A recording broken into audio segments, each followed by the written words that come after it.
Nais kong bigyang linaw ang mga quotation na ibinigay ng kapatid natin upang tulungan sila, sapagkat sila ay ating mga kapatid. Sila ang mga kapatid natin na nagkaroon ng kalituhan sa pag-unawa sa salita ng Diyos. Dahil dito, humantong sila sa mga paniniwalang ganito, ang rapture daw ay tapos na. At wala na raw magaganap na caught up meeting in the air. Sila raw ay nasa glorified body na sa kasalukuyan. At dahil sa paniniwala nilang tapos na ang rapture, ibig sabihin daw ay narito na ang pisikal na katawan ng Panginoon, at ito raw ay ang bride. Wala na raw ibang katawan ng Panginoon na bumangon mula sa mga patay. Sapagkat isa lamang daw ang kanyang katawan. Palagi ko silang tinatanong, nasaan ang pisikal na katawan ng Panginoon na muling nabuhay matapos ang 3 araw? Wala silang maibigay na malinaw na sagot. Ang madalas nilang tugon ay, kung nandito na ang bride at ito na ang kanyang katawan. Maghahanap ka pa ba ng iba? Ginagamit nila ang mga quotation ng propeta na may kaugnayan sa paggamit ng Diyos sa katawan ng mga nobya, bilang kanyang bibig, kamay, at paa, bilang kanyang katawan. Dahil dito, sinasabi nilang ito na ang katawan na ginagamit ng Diyos ngayon. Kaya, para sa kanila, tapos na ang second coming at ang kanyang katawan ay ang bride. Malinaw na ito ay isang paglalagay sa maling konteksto, dislocation, ng mga pahayag ng propeta. At dahil para sa kanila ay tapos na ang rapture at second coming. Ibig sabihin daw ay narito na ang Panginoon. Kaya naman nagkaroon sila ng katuruan na tayo raw ay nasa millennium na. Ang mga tanda sa Biblia at sa mensahe na nagpapatunay kung kailan ang millennium ay hindi na nila tinatanggap. Ayon sa propeta, kapag nasa millennium na tayo, ang Panginoong Hesus ay maghahari bilang hari kasama ang bride, at ito ay pandaigdigang paghahari, worldwide. Ang kalagayan ng bride sa panahong ito ay nasa glorified body na. Sapagkat tapos na ang rapture at naganap na ang body change.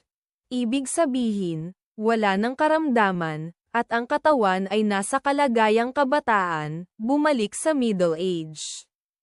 Kaya naman nakaliligaw kung paniniwalaan natin na tayo ay nasa millennium na ngayon, sapagkat wala namang naganap na body change. Sa katunayan, si Satanas pa ang naghahari ngayon.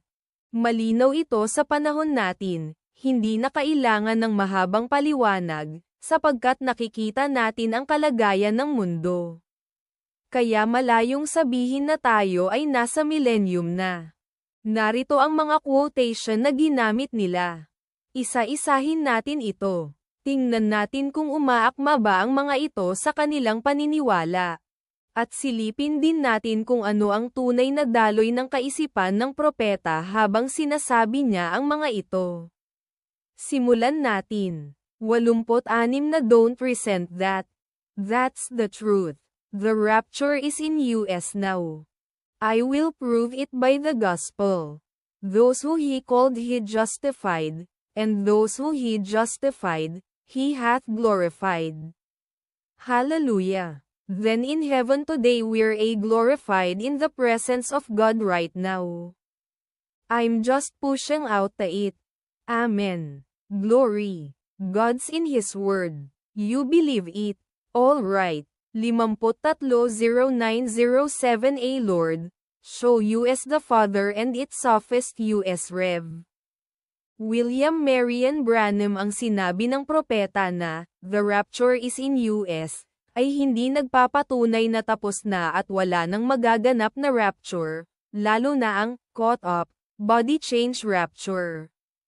Sapagkat ang kongregasyon noon ay patuloy pa ring umaawit ng awit na, He's coming soon. Ito ay patunay na may hinihintay pa silang mangyari, ang mismong caught-up rapture na magaganap sa bride.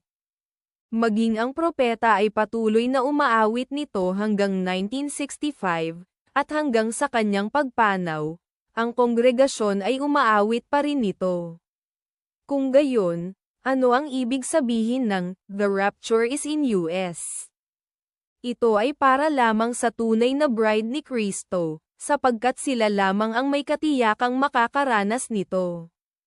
Kaya sinabi na ang "Rapture is in US". Dito kailangan maging maingat sa interpretasyon. Hindi niya sinasabi na, literal na na-rapture na tayo physically, kundi ang ibig niyang ipahayag ay nagsimula na ito spiritually, nasa loob na natin ang buhay na magdadala sa atin sa rapture. Parang ganito, kung ang buhay ng Diyos ay nasa loob mo, iyon din ang mag-aangat sa iyo balang araw. Those He called, justified, glorified, ito ay direktang hango sa Epistle to the Romans 8:30. Ang kakaiba sa puntong ito ay, kahit future pa ang glorified, sinasabi niya na parang tapos na ito sa pananaw ng Diyos. Kaya nasabi niya, in heaven today, we're glorified already. Ibig sabihin, sa plano ng Diyos, tapos na sa realidad natin, hindi pa physically buod. Summary, ang sinasabi niya, kung ikaw ay nasa kay Kristo at mayroong Holy Spirit, nasa loob mo na ang lahat ng kailangan mo. Maging ang rapture ay parang nakasid na sa iyo. At ang mga pangako ng Diyos ay tiyak na mangyayari. Sapagkat sa kanyang paningin ay para bang tapos na ito. Dahil kung ang linya ng kaisipan ng propeta ay tapos na ang lahat at wala nang darating na caught up, physical body change rapture, yung in a twinkling of an eye, hindi na sana umaawit ang propeta kasama ang kongregasyon ng He's coming soon, sapagkat ang pag-awit nito ay malinaw na patunay na may hinihintay pa silang darating. 2. Ito ang pangalawang binigay nilang quotation. Suriin natin. 1. Second coming is over. 114 na any blood that would come from Christ would be corporal blood. Then his corporal body is here, then the second coming is over. 57:0414 Corinthians, Book of Correction Rev. William Marion Branham. Ito po ay pinutol nila, umatras po tayo ng mga ilang quote, upang makuha natin ang line of thought ng prophet. Ito ay lapag ko lang. 113 I stood the other day in a church where a great man of God, that I have great respects for, and he was exposing this.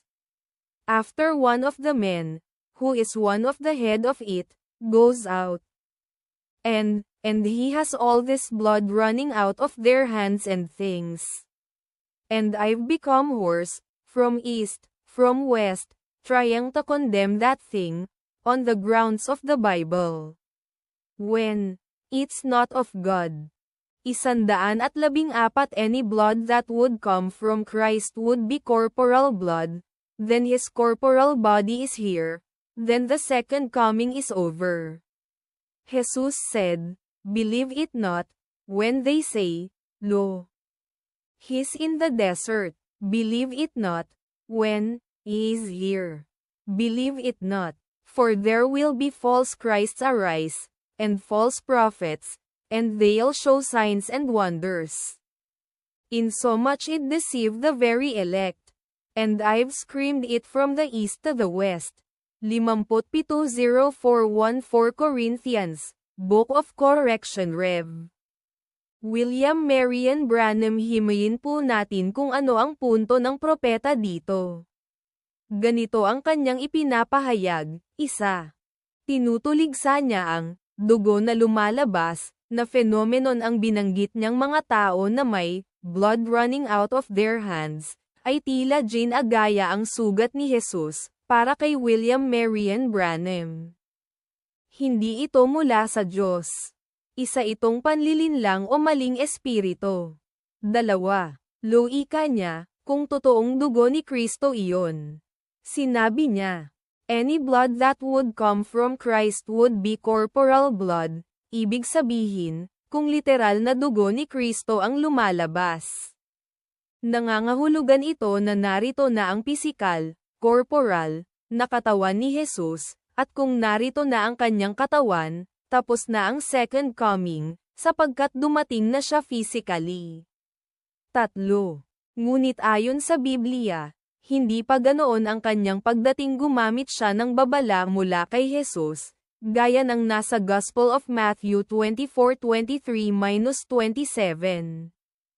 Huwag kayong maniwala kapag sinabing nandito siya o nandoon, ibig sabihin, may darating na mga false Christ at false prophets. Magpapakita sila ng signs and wonders. Kahit ang mga tunay na mananampalataya ay maaari nilang malinlang. 4. Core message niya ang buod ng kanyang punto, huwag maniwala sa mga nakikitang dugo, mga physical manifestations na tila nagpapakitang nandito na si Kristo, sapagkat ayon sa kanya, ang tunay na second coming ni Jesus ay hindi lihim o localized. Hindi ito mangyayari na, nandito lang, sa isang tao o grupo. Paglilinaw sa mga yugto ng kanyang pagdating, ang pagkuha niya sa bride ay mangyayari, in the midst of the air, ito ay biglaan. Mabilis lamang. Ngunit ang kanyang pagdating upang harapin ang Antichrist at ang mga tao ng Israel ay makikita ng buong mundo. Dito siya tunay na lalapag sa lupa. Kasama ang armies of God, ikalawang yugto o second step on earth. Number 3, ito naman ang pangatlong quotation na kanilang ginamit. Sabi niya, His physical coming is already happened. At ito ang quote na patunay niya, suriin po natin. 169 na now, Jesus came in 3 names. Son of Man, which is a prophet, Son of God, which went through the church age, then Son of David. But in between the Son of God and Son of David, according to his own word, and according to Malachi 4 and many scriptures, He's to return back into His church, in physical form, in the people. In human beings, in the way of being a prophet. C. 650427 Does God change His mind? Rev. William Marion Branham. Ang tinutukoy dito ay ang Elijah of Malachi 4, ang propeta at ang bride. Hindi ko dini-deny na ang bride ay bahagi ng Panginoon sa isang physical sense, kaya nga sinasabi na, flesh of His flesh and bone of His bone. Ngunit lagi kong ipinapoint out na si Eve is not Adam. At si Adam is not Eve, subalit si Eve ay bahagi ni Adam. Ganon din, si Brother Branham is not Jesus, at tayo rin ay hindi Jesus, tayo ay kanyang bride. Siya ay dumarating sa 3 pangalan. Son of Man, Son of God, at Son of David. Ngunit ang pangako ay sa pagitan ng Son of God at Son of David, babalik siya muli bilang Son of Man. Ito ang panahon ng propeta na si Brother Branham at ng True Bride.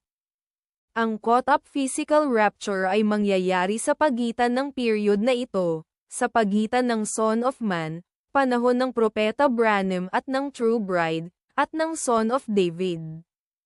Kaya ang tinutukoy sa quotation na ito ay hindi ang caught-up rapture, kundi ang manifestation ng katawan ng kanyang bride, physical form, in the people, in human beings. In the way of being a prophet. Ayon sa Biblia at sa mensahe, makikita natin siya face-to-face, hindi sa mukha ng bride, kundi literal na face-to-face, ang groom at ang bride. Parehong nasa kani-kanilang glorified physical bodies. Sa panahong iyon, mangyayari ang body change. Magiging bata muli tayo, wala ng sakit, wala ng kirot. Hallelujah! Paano at bakit ko nasabi ito? Dahil ang ginamit na tipo ng propeta ay si Abraham. Basahin natin ang bandang unahan ng quotation, 167. Now we find that his royal seed travels the same journey, that's bride of Christ travels the same journey that Abraham did. And the last sign that Abraham seen, before the promised son came, was when God was manifested in a human body. And two angels came down, William Marion Branham 650427. Does God change His mind? Nakita ninyo, bago dumating ang promised son, ang rapture day. Kung kailan ang Son of God ay muling dumating in flesh. Bago iyon ay magmamana ang Diyos sa human body, ang Son of Man, ang panahon ng Propeta Branham at ng True Bride na nagdadala ng parehong mensahe ng propeta. Tingnan ang mga tipo. Abraham, Church Journey. Melchizedek, Son of Man. Brother Branham at ang True Bride. Isaac, Promised Son. Jesus sa Rapture Day. Napakalinaw, hindi ba? Kaya napakahalaga na mag-review muna at alamin ang linya ng kaisipan ng propeta bago gumawa ng interpretasyon. At lastly, ang quotation na ginamit nila ay ito, 4. Millennium is Christ, my mission. I believe, to the earth, is, what, is to forerun the coming word, see, the coming word which is Christ. And Christ, in Him, has the millennium, and has everything right there, because He is the Word. C. All right, William Marion Branham 620318. The spoken word is the original seed.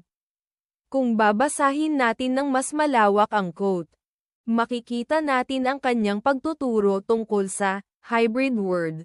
Ibig sabihin ay ang salita ng Diyos na nahaluan, maaaring nadagdagan, nabawasan, o na-misinterpret. Sa paragraphs 117 hanggang 118, makikita ang kanyang paliwanag tungkol sa hybridization ng salita, kung saan ang Diyos ay nagbigay ng pagkakataon sa bawat henerasyon na tanggapin ang dalisay na salita. Ngunit sa halip, pinipili ng tao ang hybrid na bersyon. Ito ang 117 hanggang 118, 117 hybriding first started in Eden, started in Genesis. It's the beginning, that's where. And ends up over here in Revelation. At the second coming of Christ. 118. Now remember, correctly. That's why each generation has its own revival. It gets a chance at the word, then they hybrid it. Instead of taking on, they go somewhere else. 620318. The spoken word is the original seed. Isa, hybriding, na nagsimula sa Eden. Ang tinutukoy niyang hybriding ay hindi literal na halaman o hayop, kundi ang paghahalo ng dalisay na salita ng Diyos sa ideya, interpretasyon, o tradisyon ng tao. Ayon sa kanya, nagsimula ito sa Genesis pa lamang, noong ang orihinal na salita ay nabago. Tulad ng nangyari nang magduda si Eva sa eksaktong sinabi ng Diyos. Ang punto niya, kapag ang salita ay dinagdagan, binawasan, o binago, ito ay nagiging hybrid. 2. Bawat henerasyon may revival. Ngunit nahahaluan, sinasabi niya na bawat panahon ay binibigyan ng Diyos ng pagkakataon na tanggapin ang tunay na salita, revival. Ngunit sa halip na manatiling dalisay, ito ay madalas na nahahaluan ng ideya ng tao, tradisyon, o denominasyon. Kaya ang pangunahing punto niya, ang mensahe ng Diyos ay madalas nawawalan ng pagiging puro dahil sa pakikialam ng tao. Ngayon, ano ang sinasabi sa paragraph 119? Narito ang kumpletong 119 is the 119 my mission, that I believe that God has called me for. I I have to say some personal things today. Because that's what I told you I'd do. See, and tell the world. My mission, I believe, to the earth, is, what? Is to forerun the coming word, see, the coming word which is Christ. And Christ, in Him, has the millennium, and has everything right there, because He is the Word. See, alright, 6220318 The spoken word is the original seed. 3. To forerun the coming word, ang kanyang sinasabi ay naniniwala siya na ang kanyang misyon ay, ihanda ang daan, forerun, para sa, coming word, ang, word, na tinutukoy niya ay si Jesus Christ. Sapagkat ang salita at si Kristo ay iisa. Ang kanyang punto, may darating na mas malinaw at ganap na pagpapahayag ng salita ng Diyos, at ang kanyang tungkulin ay ihanda ang mga tao para dito. 4. And Christ, in Him, has the millennium. Ano ang ibig niyang sabihin dito? Ang tinutukoy niya ay, si Jesus Christ ang pinagmumulan at taglay ng millennium. Lahat ng pangako ng Diyos ay nasa loob niya, siya ang katuparan ng lahat ng propesya. Dahil si Kristo ang salita, lahat ng plano ng Diyos, including ang millennium, ay nasa Kanya. So, nasa millennium na ba tayo? Sa konteksto ng kanyang pahayag, hindi pa. Ang punto niya ay, hindi pa ito nangyayari sa kasaysayan. Ngunit nakapaloob na kay Kristo ang katuparan nito sa hinaharap. Mas simpleng paliwanag, parang sinasabi niya, huwag ninyong hanapin ang millennium sa ibang bagay, nasa kay Kristo na ito. Siya ang may dala ng buong plano ng Diyos. Paalala. Kaya mahalaga ang pag-iingat sa paggamit ng mga quotation. Huwag natin itong ihiwalay sa konteksto o bigyan ng kahulugang hindi tugma sa kabuoang linya ng kaisipan ng propeta. Mahalaga na palaging i-check ang buong quote, ang naunang bahagi, at ang kasunod na bahagi, sapagkat madaling magkamali kapag putol ang pagbasa. God bless you. Ito ang panahon ng brotherly kindness. Mag-focus tayo sa salita ng Diyos at sa mensahe na ibinigay sa atin, at maging maingat sa mga interpretasyon. Always check the word, and always check the line of thought.